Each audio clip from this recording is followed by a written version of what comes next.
se retrouve pour une vidéo sur la loi des nœuds. Donc aujourd'hui, l'objectif c'est d'apprendre à câbler et à réussir à mettre un ampèremètre dans un circuit pour pouvoir obtenir l'intensité du courant qui circule. Donc dans notre schéma qu'on avait utilisé déjà pour apprendre à câbler, on a placé I1, I2, I3 avec des flèches pour indiquer le sens du courant et le sens dans lequel on va faire notre mesure. Donc on va commencer par I1. Donc pour mesurer I1, on va utiliser un ampèremètre. Donc cet ampèremètre, on va le câbler en rentrant dans notre courant dans la borne 20A, puisqu'on ne sait pas quelle est la valeur du courant qu'on va pouvoir mesurer. Et on ressortira par la borne COM. Borne qu'il faudra indiquer à tout prix sur le circuit. Donc, pour mesurer I1, je vais mettre l'ampèremètre. Donc mon courant, il va de la borne plus vers le nœud. Donc, je mets mon ampèremètre.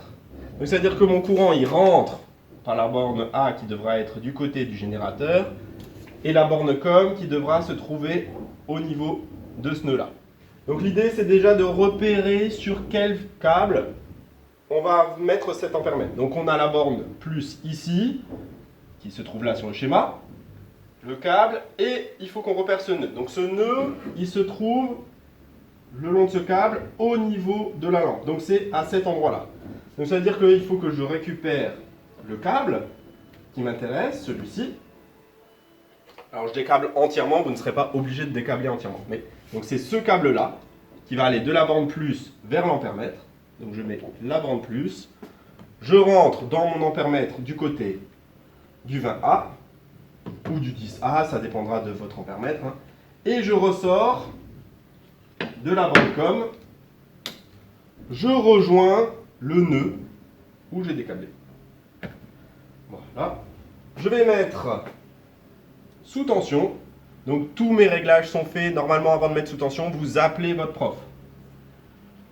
Je mets sous tension et je vais mesurer mon courant en plaçant sur le 20A, donc 20. On est en courant continu, donc on verra le petit sigle continu. Je prends ma mesure 0,62 ampères. Voilà pour la première mesure de I1. Ce que je vais vouloir vous montrer, c'est qu'on a le même courant dans la branche. Donc si je me mettais du côté moins ici, dans le même sens, je vais remesurer I1. Donc je fais mon câblage, je me remets comme avant. Voilà. Je place mon ampèremètre, cette fois-ci ici. La borne A du côté où on rentre, la borne COM du côté où on sort. Donc je repère entre ce nœud-là et la borne moins. Le nœud est ici, la borne moins est ici. J'enlève mon câble qui m'intéresse, tous les autres je les remets en place. Ce câble-là, donc de la borne moins, je vais dans la borne COM et la borne A. Je vais la mettre en rouge, juste pour qu'on voit à l'écran les deux bornes différentes. Et j'ai branché mon ampèremètre. Je fais vérifier le montage. J'allume et je retrouve exactement les 0,62 ampères. Voilà pour I1. À présent, je vais passer à la mesure de I2. Donc, je remets tout en place comme avant.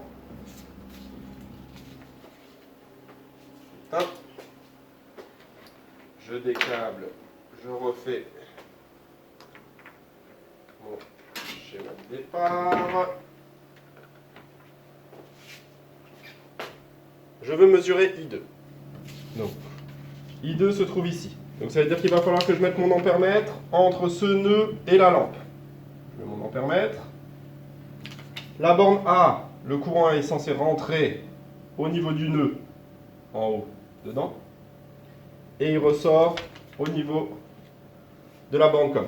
Donc j'identifie l'endroit où on a I2. Donc c'est entre la lampe et le nœud. Donc La lampe est ici, le nœud est ici. Donc en fait, on voit bien que le nœud, c'est la partie qui doit rentrer dans le multimètre. Donc ça, je le mets sur la borne 20A. Et maintenant, je sors du multimètre de la borne COM et je rejoins la lampe. Donc je mets la borne COM à la lampe. Je fais vérifier le câblage par le professeur qui m'autorise à mettre sous tension. Je mets sous tension et je retrouve 0,25 ampères.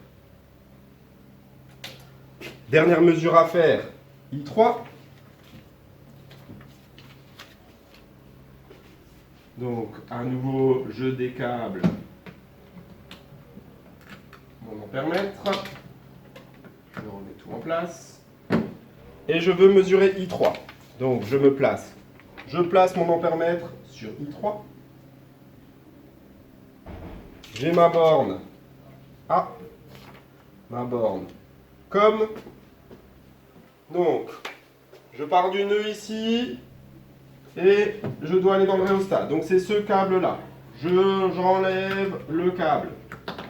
Donc, pour les ampèremètres, on enlève le câble et on insère. Donc, je pars du nœud, je vais dans le 20A. Là. Je sors de mon multimètre par la bande COM et de la bande COM, j'arrive dans le rhéostat.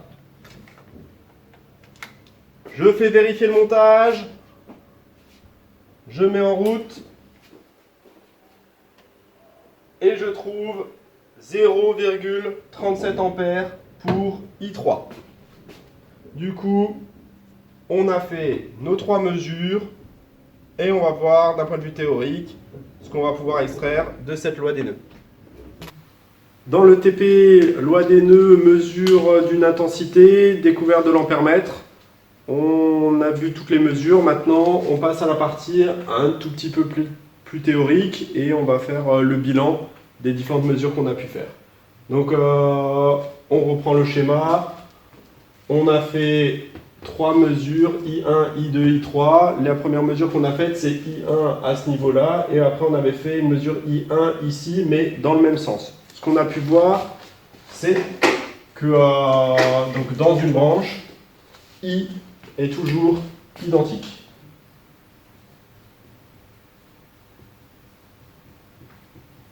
Ça, c'est la première chose. Après, l'intensité du courant, en fait, elle dépend aussi du sens dans lequel on va brancher notre appareil. On aurait pu le voir dans une mesure. Vous pourrez le faire en TP. Vous inversez les bornes. Du coup, ça veut dire que vous faites la mesure d'un courant qui ne va pas dans ce sens-là, mais dans l'autre, puisque il faut toujours regarder sur le schéma comment vous avez orienté. Et du coup, on aurait trouvé la même valeur chiffrée, mais avec un signe moins, parce que I est une grandeur algébrique. Algébrique parce que justement elle peut être positive ou négative. Maintenant, on va voir la loi des nœuds. Donc une loi très importante pour pouvoir faire plein de calculs en électricité. Donc on va la vérifier. Donc la loi des nœuds, c'est on se place à un nœud, ici au nœud B.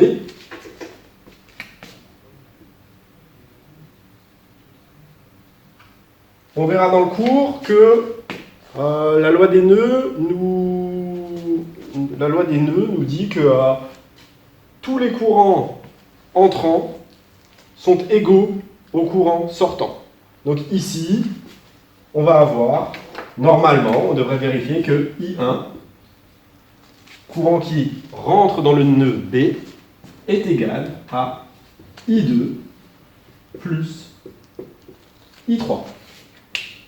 Donc on va tout de suite remplacer par les valeurs vues ce matin et on verra si on a l'égalité. Donc on avait trouvé pour I1 0,62 ampères.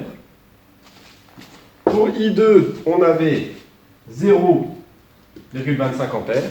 Et pour I3, nous avions 0,37 ampères. Si je fais 0,25 plus 0,37, je trouve 0,62. Donc, on vient de vérifier expérimentalement la loi des nœuds. Donc, la somme des courants entrant dans un nœud est égale à la somme des courants sortants. Bilan de ce TP, il faut apprendre par cœur la loi des nœuds. La somme des courants entrant dans un nœud est égale à la somme des courants sortants. Apprenez par cœur vos leçons, surtout les lois. C'est le minimum à faire. On compte sur vous.